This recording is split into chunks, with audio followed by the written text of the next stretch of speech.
लोग सरकार को सुझाव भी देते हैं कि अब गैंगटॉक शहर को एक नया शहर बनाना चाहिए। जिस तरह का भीड़ हुआ यहाँ पे है ना, ट्रैफिक देखा आपने, स्कूल्स का देखा, कॉलेजेस का देखा, ऑफिसेस का देखा, हॉस्पिटल्स देखा, सब गैंगटॉक में। इसको टोटली डिसेंट्रलाइज करना पड़ेगा और सिक्किम में ज़मीन है ये सब करने के लिए। अभी देखो, जहाँ तक पत्रकार है और पत्रकारिता है, वो अभी इंडिया का नहीं, केवल इंडिया का नहीं, वर्ल्ड का जो ये सीन है वो सबसे नीचे है। अभी जिस तरह का पत्रकारिता चल रहा है उसमें एक तो फैक्ट्स का एकदम मर्डर हो गया है, मैं बोलूँ तो। नंबर 2, इन डेप्थ रिपोर्टिंग है नहीं, पब्लिक को नहीं मिल रहा है। पब्लिक को सिर्फ मिलता है ऊपर का। नमस्कार, मैं हूं केवल तामंग और आप देख रहे हैं खबर समय। इस वर्ष 2025 सिक्किम अपने राज्यत्व के 50 वर्ष पूरे करने जा रहा है। मेरे साथ आज प्रोफेसर महेंद्र पी लामा जी और कर्मा जी मौजूद हैं, जो आज इसी कड़ी में जो मीडिया कॉन्क्लेव आयोजित किया गया था सिक्किम में, उसमें एज ए पैनलिस्ट, बतौर पैनलिस्ट उपस्थित हुए थे। सर, एक शवाल रहेगा सर आपसे, ज़्यादा टाइम नहीं लूँगा आपका। पहले तो सर प्रोफेसर से पूछना चाहूँगा, प्रोफेसर लामा जी, आज आपने सिक्किम के इतिहास से लेकर सिक्किम के जो अभी की इकोनॉमिक स्ट्रक्चर है, बात करें जीडीपी की या फिर पर कैपिटा इनकम की, इन सब के बारे में आपने बात किया है। सिक्किम ने 50 वर्ष में क्या पाया, क्या खोया, ये तो सभी बात कर रहे हैं। सब भविष्य कैसा है सिक्किम का? What is in their for Sikkim in the near future? Sikkim का देखिए भविष्य बहुत उज्जवल है, क्योंकि अभी 50 साल में ही सिक्किम एक राष्ट्रीय ब्रांड बन गया है ना। और अगले 25 साल 30 साल में हम लोग चाहते हैं कि एक इंटरनेशनल ब्रांड बनेगा, है ना। लेकिन सिक्किम सरकार को, सिक्किम के लोग को, हम सबको राइट 2 चीज़ करना पड़ेगा। हमारा सोच थोड़ा आउटवर्ड लुकिंग होना पड़ेगा, ठीक है। हम लोग ज़्यादा कंस्ट्रिक्टेड हो गया, एकदम ज़्यादा नैरो हो गया कि सोच में, है ना, क्योंकि हमारे बच्चे लोग बहुत टैलेंटेड है।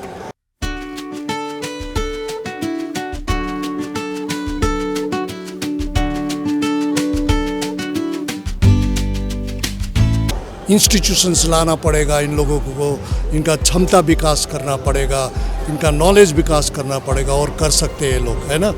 दूसरी बात, अब सरकार का प्रोजेक्ट्स है वो छोटा मोटा तो होता रहता है, लेकिन सरकार को ट्रांसफॉर्मिंग, जो रूपांतर करते सिक्किम को, जो सिक्किम का जो पर्यावरण है उसको सुरक्षित करते हैं, वो सब प्रोजेक्ट लाके नया प्लेयर लाके यहाँ पे इन्वेस्टमेंट, पूंजी निवेश करना है।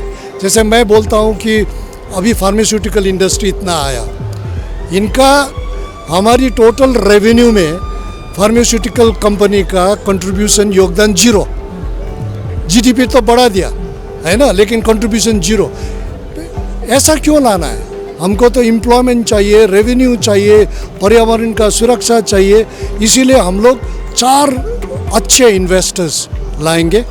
एक वियतनाम से लाएंगे, एक सिंगापुर से लाएंगे, एक कोरिया से लाएंगे, एक जापान से लाएंगे, और इस तरह का यहाँ पे इंडस्ट्री शुरू करेंगे, जो एक डेमोन्स्ट्रेशन होगा इंडिया को भी, है ना, कि ऐसा कर सकते हैं, बाकी हिल स्टेट्स को भी।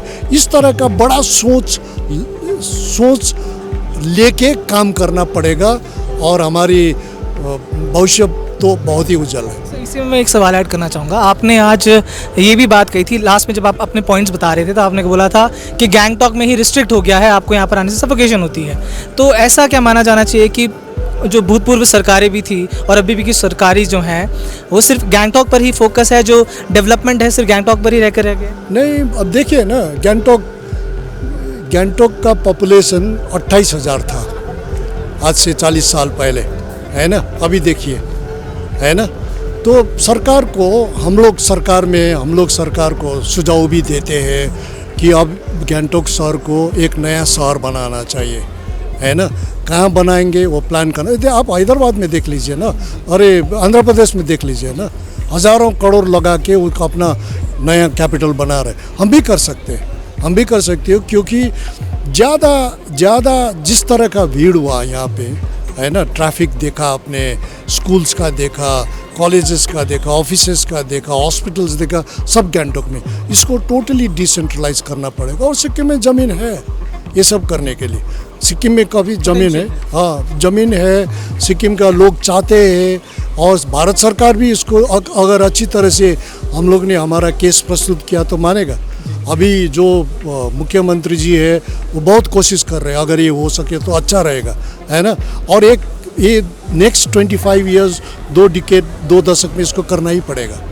Thank you. बहुत बहुत शुक्रिया सर हमसे बात करने के लिए।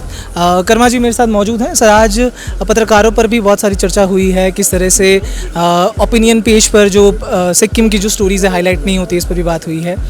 सर अभी के टाइम पे अगर मैं देखूं, जिस तरह से मेन स्ट्रीम मीडिया से छोड़कर जो सोशल मीडिया में भी जर्नलिस्ट बढ़े हैं, सर भविष्य कैसा है जर्नलिस्ट का? और आपने जैसे बोला कि यहाँ के लोगों को ही आगे बढ़कर अपनी स्टोरीज दिखानी पड़ेगी, ग्लोव की सिचुएशन हो, अर्थक्वेक की सिचुएशन हो।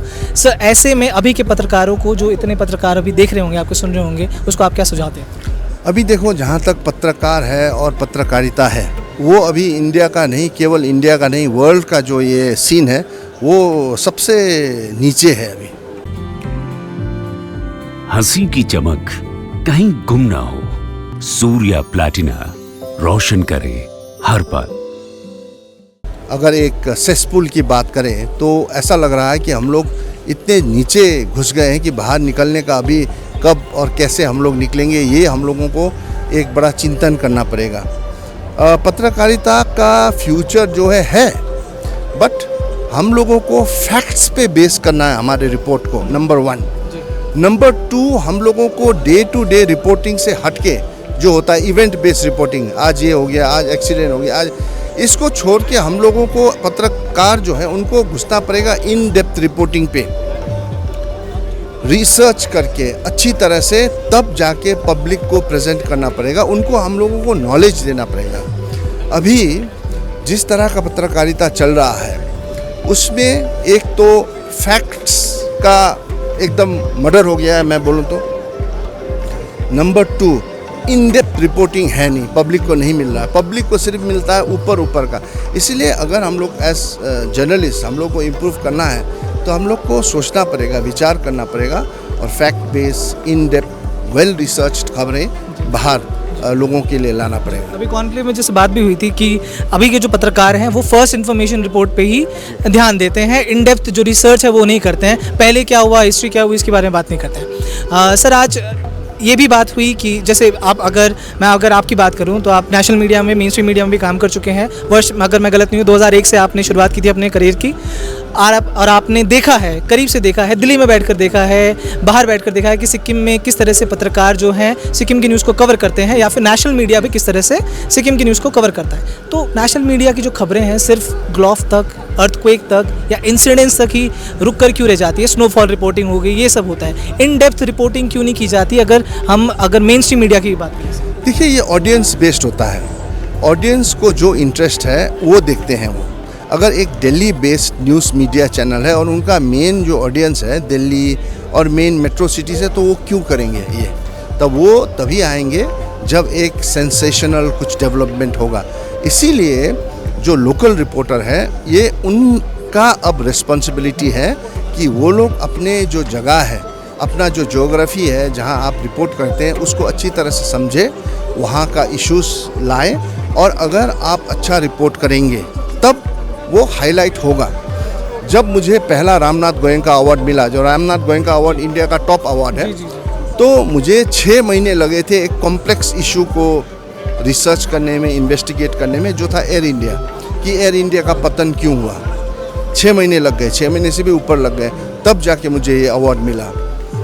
मैंने सोचा चलो एक इनफ नहीं है, दूसरा के लिए भी कोशिश करते हैं। दूसरा मुझे मिला साइक्लोन फाइलिन को रिपोर्ट करने के लिए, पर साइक्लोन फाइलिन को रिपोर्ट करने के लिए नहीं कि साइक्लोन आ गया, मैंने रिपोर्ट किया था आफ्टर मार्थ, कि लोगों का लाइवलीहुड को कैसे हिट हुआ है, कितना साल लगेगा उनको रिकवर करने में, कहाँ कहाँ इंफ्रास्ट्रक्चर हिट हुआ है, और जो लोग बचे वो लोग कैसे बचे, किसके कारण बचे।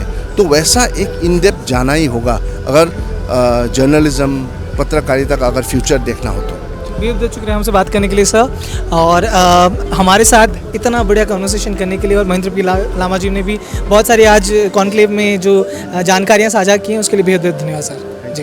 तो अभी हम देख रहे थे Mahendra P Lama, professor Mahendra P Lama और कर्मा पालजर जी को, जो कि आज इस मीडिया कॉन्क्लेव में मैं बताना चाहूँगा IPR डिपार्टमेंट और प्रेस क्लब ऑफ सिक्किम के तत्वावधान में सिक्किम के 50 वर्ष जो राज्यत्व के हैं उसके सेलिब्रेशन के तहत ही आज इसमें मीडिया कॉन्क्लेव का आयोजन किया गया था। इसमें पैनलिस्ट बुलाए गए हैं। पहला जो सेशन है, जो सिक्किम के राज्यपाल हैं वो खुद यहाँ पर उपस्थित हुए थे, और अभी जो पहला सेशन यहाँ पर जो पैनलिस्ट का सेशन था उसमें महेंद्र पी लामा जी और जो कर्मा जी हैं वो यहाँ पर मौजूद है, और बहुत सारी गहन चर्चा हुई है, बहुत ही चीज़ों पर चर्चा हुई है, सिक्किम की हिस्ट्री से लेकर सिक्किम में पत्रकारिता से लेकर बहुत सारी चीज़ों पे। तो ऐसे ही तमाम खबरों को जानने के लिए यूँ ही हमारे साथ बने रहें, देखते रहें खबर समय, हर समय खबर समय। धन्यवाद।